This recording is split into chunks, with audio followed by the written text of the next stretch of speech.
I'm Ken Anderson with IDI Distributors. With me today, Aaron Franzine.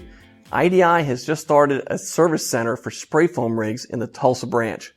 Aaron, if somebody's in the Tulsa area and they need help with their rig, what's the process?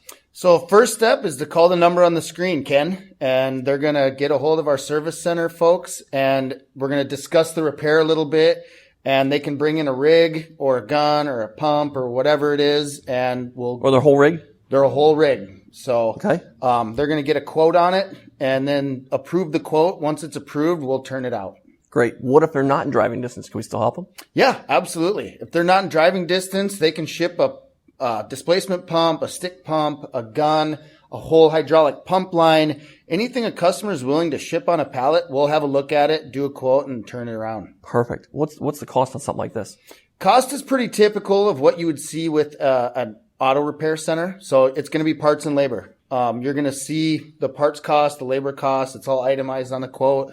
Again, customer would approve it, and then we'll make the repair and get it back to you. Perfect. Sounds like you're going to help a lot of people with this. Yeah. I'm really excited about it. It's something I think our customers are really going to value. It's another thing that I feel sets us apart from some of our competitors. And yeah, I think it's going to be great. Great. That sounds great. Ken Anderson, Aaron Franzine, thanks for watching.